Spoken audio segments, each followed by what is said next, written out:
শেখ হাসিনার পতন হলো, বাংলাদেশ ফেসিবাদ মুক্ত হয়েও ফেসিবাদ মুক্ত হলো না। আজকে ফেসিবাদের যারা দোষর, তাদের এই অন্যতম বিচারপতি খায়রুল হক, সে তার রায়ের মাধ্যমে তত্ত্বাবধায়ক সরকার ব্যবস্থা বাতিল করে দিয়ে হাসিনাকে এক নায়ক স্বৈরাচারী সরকার হতে সহযোগিতা করেছিল। যে রায়ের মাধ্যমে বাংলাদেশের গণতান্ত্রিক ব্যবস্থা হারিয়ে গিয়েছিল, ভোটের অধিকার হারিয়ে গিয়েছিল, বাংলাদেশে একটা অরাজকতার পরিবেশ সৃষ্টি হয়েছিল।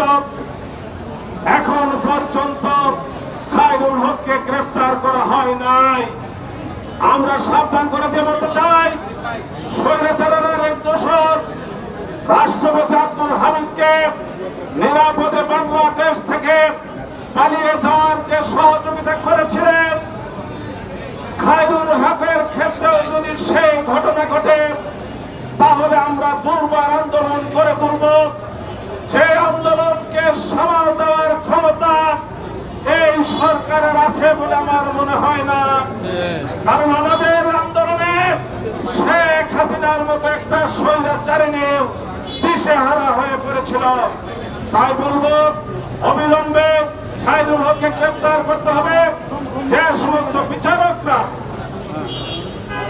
বিনা বিচারে বিনা অন্যায়ে বিএনপির নেতা কর্মীদেরকে দিনের পর দিন রিমান্ডে পাঠিয়েছিলেন, যারা বিএনপির নেতা কর্মীদেরকে বিনা সাক্ষীতে সাজা দিয়েছিল, সেই সমস্ত অধস্তন আদালতের বিচারকদের অপসারণ করতে হবে এবং তাদেরকে বিচারের মুখোমুখি করতে হবে।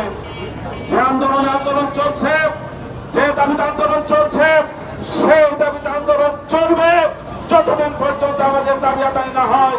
আপনারা অতীতে যেভাবে আন্দোলন সংগ্রামে ছিলেন, ভবিষ্যতে আন্দোলন সংগ্রামে থাকবেন, এই আশাবাদ ব্যক্ত করে আমার বক্তব্য শেষ